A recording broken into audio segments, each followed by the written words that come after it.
dentro da psicologia, a gente vai chamar isso de reforço positivo. Reforço positivo, olha lá. Falou, aparece. Ou punição pedagógica.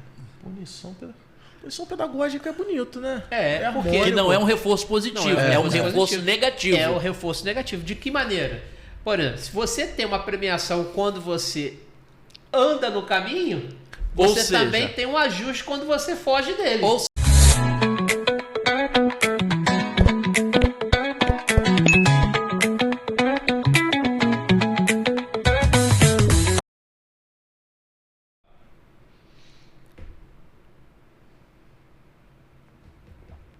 maravilha, maravilhosa. Chegamos ao episódio de número 28 e hoje, nessa série sobre vendas, nós vamos estar falando sobre cultura empresarial, o sistema invisível que define os resultados. Alegria ter você aí, fazendo parte dessa audiência top, mas hoje, como sempre, eu estou bem acompanhadíssimo com eles dois. Ele, Nicolas Beirão e Leir Júnior. Seja bem-vindo, galera. Seja muito bem-vindo você, dono de negócio. Prazer estar com vocês aqui em mais esse episódio, nesse bate-papo com essas feras. É isso, você que está nos assistindo pelo YouTube, está nos ouvindo pelo Spotify. É uma honra ter vocês nesse tempo onde nós vamos falar muita coisa legal sobre cultura. E se você ainda não é inscrito no canal, considere se inscrever. Se inscreva. E acessar o conteúdo, porque dê o joinha. Nesse período de quase um ano de podcast Fé e Negócio, nós temos ano. colocado conteúdo que vai com certeza agregar na sua jornada empreendedora. Você que é dono de negócio, você que é empresário, confere aí e vamos avançar. Episódio 29, que é o próximo episódio, vamos ter um convidado especial aqui, né? Isso aí. Eu tava de atestado, não sabia. Vai estar aqui com a gente o Thiago, da Getsemane Tour. A gente nunca teve alguém da área de turismo. Ele vai vir, turismo internacional. E pelo que eu ouvi, não tenho certeza, estou aguardando confirmar. Vai ter sorteio de voucher. Mas só para quem estava. Quem não, é um benefício para quem não colocou atestado. Vai ganhar uma viagem para Israel. Falando em benefício para quem não colocou atestado, faz parte da cultura de um ambiente, coisas que são toleradas se não tiverem consequência, né? Se nós pudéssemos definir, eu gosto de definir cultura. Conceitue. Eu gosto eu faço parte da escola de Filo de Alexandria, né? Alegoria, então, né? Alegoria. Eu gosto de trazer isso daí.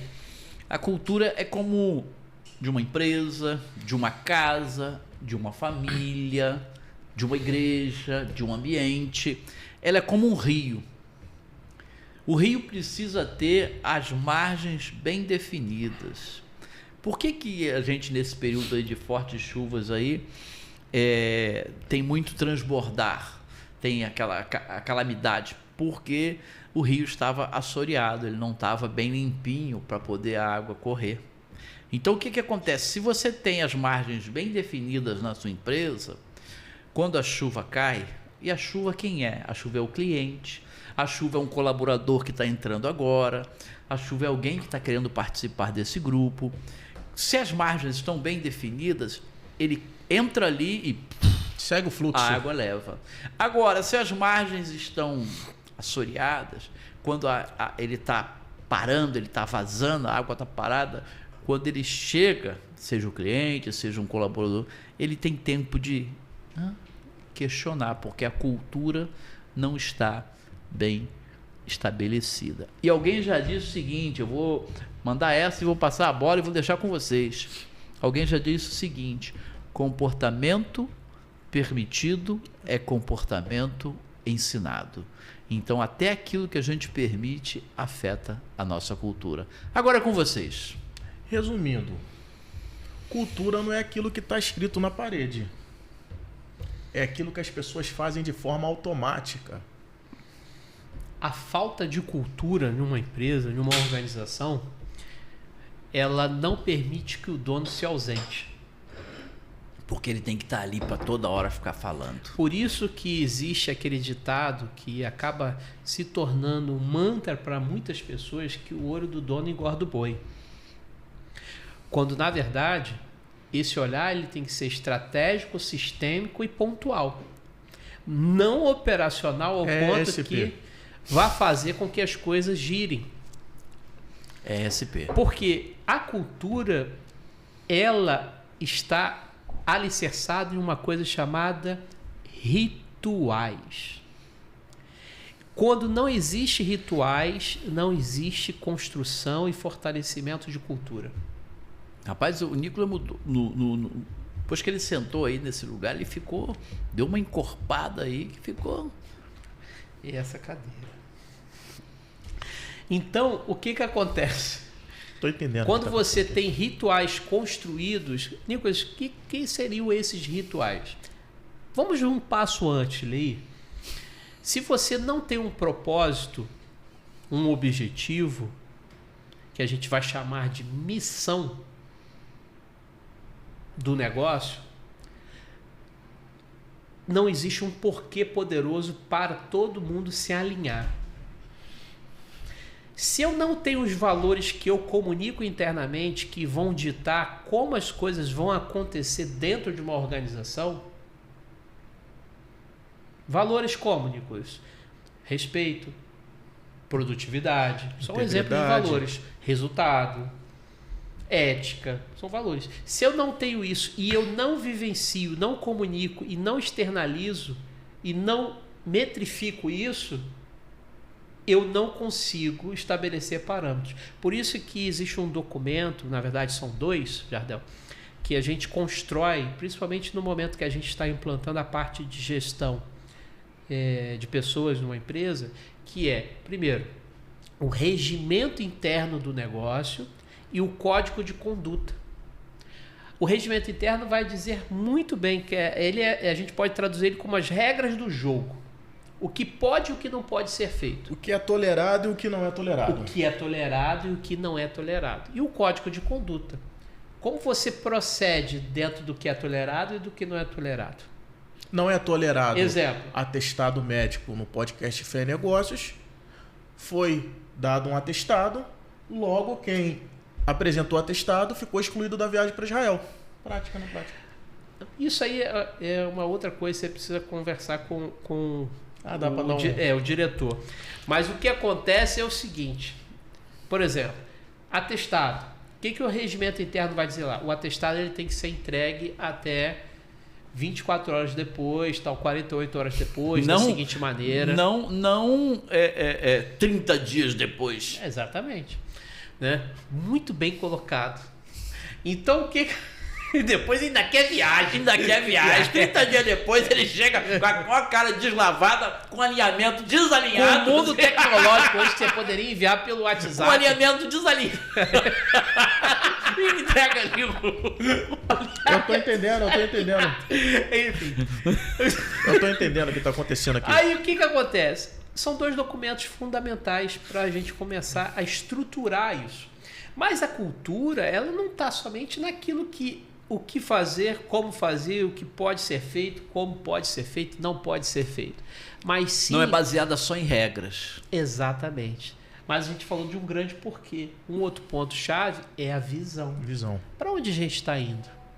Porque se eu não tenho a capacidade de compartilhar essa visão, como é que eu vou estimular, envolver as pessoas a estarem comigo para muito mais do que um acordo trabalhista? Você colocou algo interessante.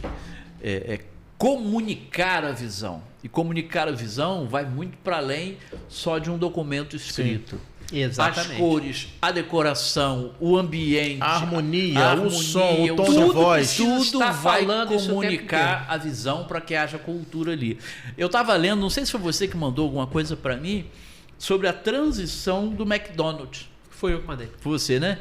Muito interessante isso aí. Você mandou, você tem maior argumento do que eu aí, mas a mudança nas cores, que tem a ver com o layout, que tem a ver com a comunicação. Você tudo que comunica. O McDonald's está saindo, muda uma estrutura de vender só lanche agora para trazer um ambiente onde as pessoas queiram permanecer mais tempo lá. Essa comunicação, ela está muito ligada ao padrão de consumo e comportamento dos consumidores. Que é o quê? Onde ele quer chegar. Onde ele quer chegar. Por quê? A galera que comia o McLanche feliz há 30 anos atrás, está com que idade hoje? Há 30 anos atrás... 30. Depende de quando eles começaram a comer, né? Se nasceu há 30 40, anos. 45? 41. 41 anos. Aí o que acontece hoje? Gato não, pô. Ele tem uma memória afetiva, tem uma nostalgia, só que quem nasceu agora... Mas ele também tem essa memória afetiva, mas está num outro padrão de vida. Exatamente. Não vai ficar comendo McLanche feliz para levar o boneco. boneco. McLanche feliz. Você quer outra parada hoje. Tá curtindo um hambúrguer, hambúrguer gourmet, um hambúrguer... Acompanhar essa... Pô, vocês são muito bons, cara. Eu preciso acompanhar a evolução do meu cliente. Para manter esse cliente. E ao mesmo tempo pegar a geração geração Z e a geração... Criou uma geração. A geração Z. Fiquei preocupado. A geração Alpha. Essa galera que tá chegando agora, que tá com a outra vibe. Muito mais tecnológica, muito mais de inteligência artificial. Quer aproveitar ali aquele momento ali para resolver algumas coisas, tá sempre com um tablet e tal, com celular. Então, se uma empresa... É interessante isso que o Nicolas falou, que leva a gente a fazer algumas reflexões. Se a empresa ela tem uma visão estabelecida e essa empresa ela está inserida num mercado dinâmico, é sinal que essa visão ela pode ser ajustada no decorrer como as coisas forem avançando? Com certeza. Sabe o que é imutável? Os valores. Vou lançar aí agora. Posso lançar? Calma aí, eu tinha que estar com a espada aqui, pá. Vou lançar aqui, ó, porque sai daqui. Ah, tá. Olha aqui, o seu mindset ele tem que ser... flexível. Ó, mindset de crescimento. Olha bem, escreva o seu destino à caneta, mas a rota a lápis, porque você precisa ir ajustando. Não, fala de novo. Todo. Aqui, ele vai repetir, você anota, compartilha, que nós vamos repostar o seu comentário. Ele vai até botar um açúcar na boca ali. Ó. Tá aqui, ó. Crie conexões, já dizia a União. Escreva o seu destino à caneta, mas o percurso, a rota, a trajetória a lápis, porque você vai precisar ir atualizando de tempo em tempo. Tenha um mindset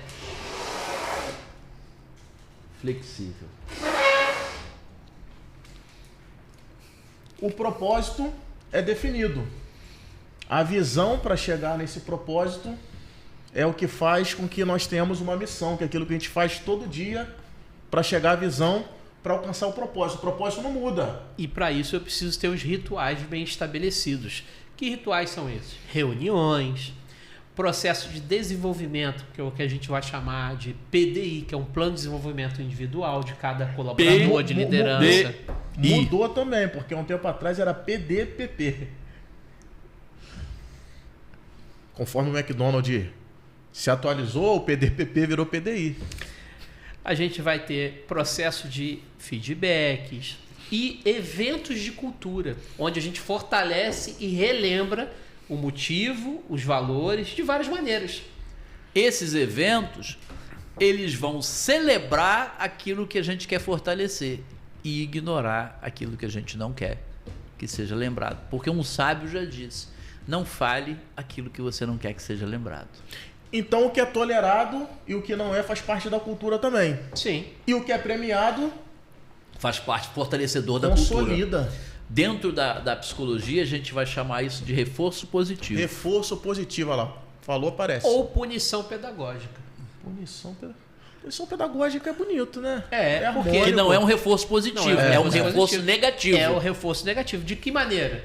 Por exemplo, se você tem uma premiação quando você anda no caminho, você também tem um ajuste quando você foge dele. Ou seja, quem veio, concorre à viagem.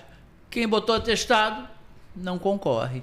Então isso significa que dentro da cultura de uma empresa, um erro ele pode se tornar um aprendizado ou uma punição? É isso que você está dizendo? Ou um ou outro, pode ser os dois? Pedagógico. Entenda a punição pedagógica como uma orientação. Tem vários níveis. O crescimento. É sempre para desenvolvimento. Não para cristalizar o erro. É sempre para desenvolvimento. Olhando para a Bíblia, a disciplina bíblica, ela é sempre instrutiva para gerar transformação, crescimento e retomada da rota, não para punição. E isso abre a caixa-chave, porque para uma cultura ela ser estabelecida, implantada e funcionar ao longo do tempo, você precisa ter alguns pilares. E um pilar-chave é a liderança, porque a liderança é o principal embaixador da cultura. Então, o líder, ele é o responsável por fazer essas conexões, responsável por fazer com que os valores da cultura sejam vivenciados, responsável por fazer com que os rituais aconteçam e que todos participem dos rituais, elevando assim o engajamento e o aumento da performance. Então, o que a gente entende disso aqui? Nicolas, eu sou um líder, eu sou um gestor, eu sou um gerente, sou um supervisor, eu sou o dono do meu negócio e eu tenho ali 3 pessoas comigo que trabalham. Maravilha. Você é o embaixador da sua cultura, da cultura do seu negócio. Poxa, quantas coisas tem dentro do seu negócio que você não gosta, que você sabe, que você já falou? Pode ter certeza, se isso acontece, se existe isso, e você já tentou algumas vezes mudar e não conseguiu, é porque essa é a cultura que está estabelecida aí. Está enraizado. Está enraizado. E aí, em alguns momentos, para que a gente possa quebrar isso, a gente precisa reconstruir para construir. E reconstruir, para construir, muitas das vezes é necessário você mudar algumas peças do tabuleiro. Fazer o desligamento de certas pessoas que, na verdade, está fazendo um desserviço para a cultura do negócio. Isso tem sido hoje muito colocado e pontuado e tem se trazido essa reflexão no mundo do esporte de alta performance. Eu lembro que tem se citado no futebol, não vou citar nome aqui, mas, por exemplo, eu lembro quando Bernardinho sacou alguém que era... Ricardinho. Quando ele tirou o Ricardinho, que era levantador. Eu não queria citar nomes, né? Quando sacou lá o levantador, que tal, o pessoal questionou, mas aquela foi uma mudança cultural. Estratégica. E alguns times de futebol hoje mantêm algumas estrelas e impedem a cultura de ser estabelecida. Até porque... para você que está ouvindo a gente, a nossa audiência aí, a implantação de uma cultura não é algo rápido. Isso não é uma corrida de 100 metros, isso é uma maratona. Pesquisas mostram que a implantação de uma cultura leva de 2 anos e meio a 5 anos para você começar a ver resultados. Quer dizer, rituais massivos, repetitivos, reuniões, trabalhar até que essa cultura seja implantada. Maravilha. E o ponto-chave é a liderança. Uma liderança insegura vai gerar um time reativo. Uma liderança forte, pontual, sistêmica, vai ter pontos positivos na sua liderança, na sua equipe. Então, o ponto-chave para o funcionamento de uma cultura é o líder. Então, qual é a conclusão que a gente chega, senhores? Se eu estou numa posição de liderança, se eu estou líder, eu preciso entender que eu devo me aprimorar e desenvolver para que eu possa exercer com maestria a função de liderança. E ter coragem de sacar da tua liderança quem não contribui para a cultura. Senão você não chega lá. Você gosta de laranja, Ney? Gosto. Qual laranja? Laranja pera, laranja Bahia. Você já percebeu que quando você compra, assim, quando você comprou uma dúzia de laranja, você botou lá na fruteira, uma ficou ruinzinha, começa a ficar com aquela manchinha branca ali em cima dela. Bolou. Se você não tirar ela, deixar ela encostadinha nas outras, o que acontece com as outras? Automaticamente as outras vão acabar ficando com a mesma manchinha também. também. Isso é o que acontece quando você tem uma pessoa na sua equipe, um colaborador, e você está lá e fala assim, amanhã a gente tem reunião, nós vamos falar, vamos fazer o reconhecimento, aniversariante do mês, e aí aquele colaborador chega e fala assim, isso é uma palhaçada, rapaz, é uma perda de tempo. Não adianta de nada. 15 minutos antes. Essa é a manchinha branca da laranja. Ele está ali somente destruindo, tirando energia, sugando força para que a cultura não seja estabelecida. E às vezes é um desafio você ter que tirar uma pessoa dessa, porque às vezes ela é muito boa tecnicamente, ela contribui positivamente, traz resultados, às vezes traz resultados. Mas no contexto geral, ela faz muito mais mal do que bem. Então, uma andorinha sozinha não faz verão, gente. É necessário, pague o preço, ajuste. Mas a gente é refém dessa pessoa. Pague o preço, ajuste, porque isso vai se restabelecer e você ganha o grupo. Excelente. Maravilha. Cultura empresarial. Podemos dizer então que a empresa é reflexo do líder e da sua postura emocional. E aí diz os especialistas que aquilo que você faz de um jeito, você faz outras coisas do mesmo jeito. Ou seja, se na verdade esse líder ele quer implantar uma cultura na empresa, mas se ele não passar por esse processo que o Nicola pontuou aí de desconstrução para reconstrução, na verdade a empresa vai ser reflexo dele, de como ele é em casa, de como ele é na sociedade, de como ele é na comunidade que ele faz parte e de como ele é. A empresa também é. Não existe essa história do cara dizer, eu sou desorganizado só aqui. Não. Eu só me atraso aqui. Não existe. A empresa vai ser reflexo. Até porque um líder como embaixador da cultura da empresa, para que essa cultura seja estabelecida através da figura do líder, ele precisa ser coerente. Ele não pode... Faz parte da liderança servidora. Ele não pode falar de uma maneira e agir de outra. Porque ele não vai ser... A visão de líder dele vai ser manchada. Nós temos ainda um tempo, senhores. E esse é um tema que a gente pode explorar bem. E eu queria que vocês trouxessem, nesse momento, exemplos de liderança de pessoas que são líderes, que foram líderes, que vocês têm assim como referência, e o porquê que é uma referência. Começando aí por você, Jardel. Eu vou trazer duas referências, tá? Para poder trazer aqui um ponto de equilíbrio legal. Eu gosto muito da liderança de John Maxwell. Por quê? John Maxwell é um empresário de sucesso e John Maxwell é pastor. E todos os escritos dele, são vários, eu li diversos livros de John Maxwell. Ele fala de leis, ele fala de princípios.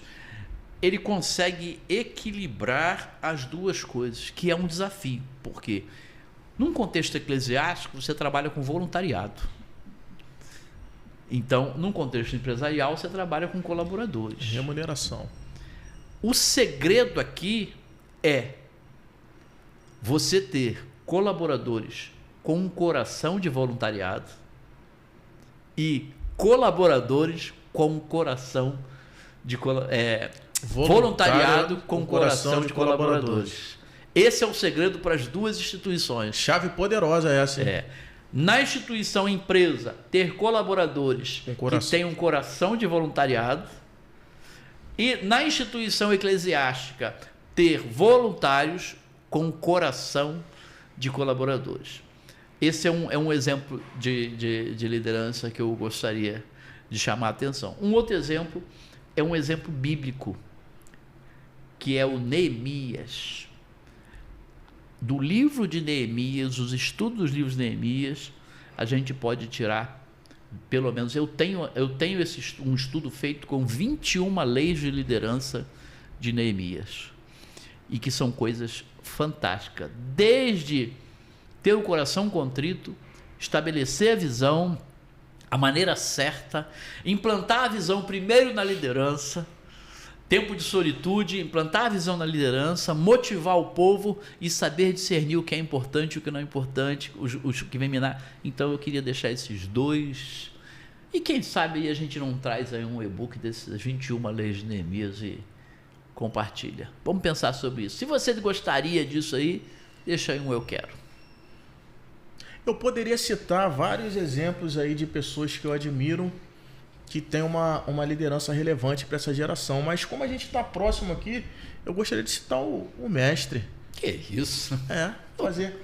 fazer menção. Por essa eu não esperava. Fazer menção. Rapaz, eu tô aos vendo aqueles mestres. testados sendo rasgados. Eu quero viajar para Israel. O atestado pode.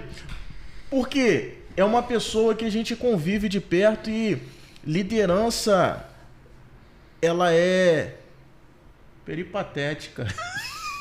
É o ensino no caminho. Eu tenho tido esse privilégio de aprender com o Jardel como professor, como uma pessoa para a vida, e que ele realmente, com as atitudes, ele mostra qual é a missão e qual o propósito. Eu sou fruto da liderança do Jardel, eu sou fruto da liderança do Nicolas. Eu poderia citar vários exemplos, mas eu gostaria de fazer menção a vocês. Eu queria posso estender mais um pouquinho? Pode. Falar um pouquinho de amizade, que liderança, através da liderança de vocês, a gente criou essa aproximação, essa conexão, e hoje eu posso chamar vocês de amigo. Aristóteles, ele tem um escrito chamado Ética a Nicômaco, e ele fala de 3 tipos de amizade.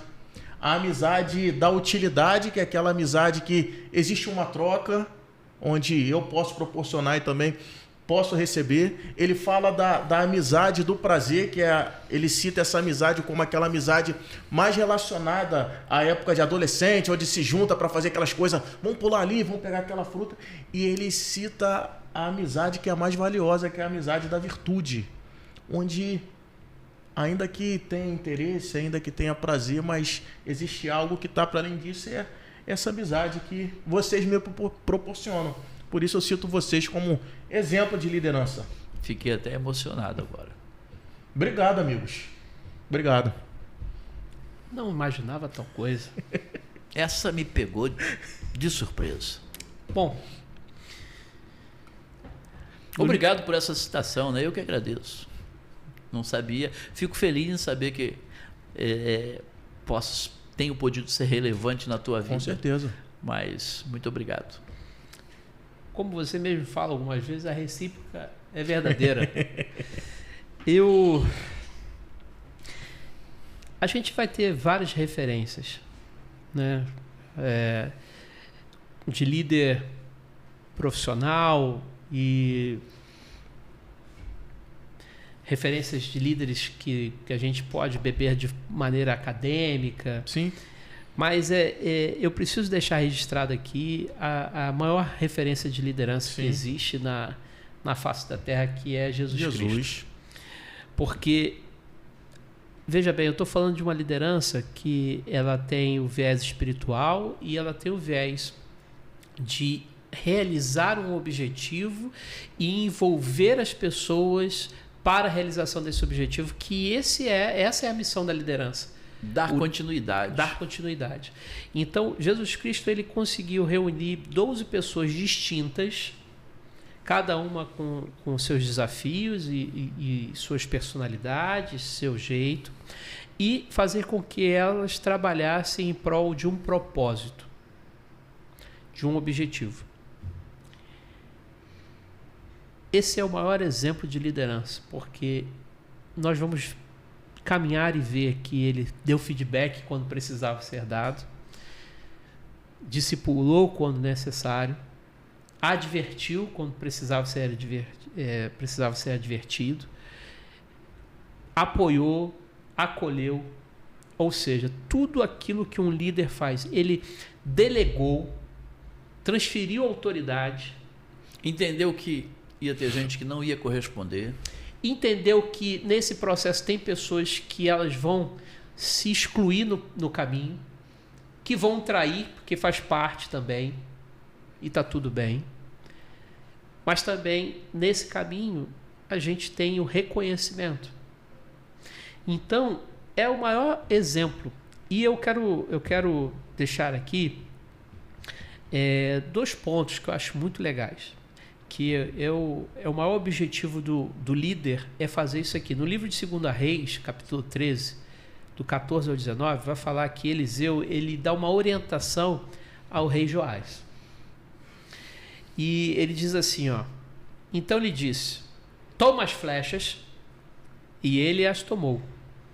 E disse o rei de Israel, fere a terra, e ele a feriu 3 vezes e cessou.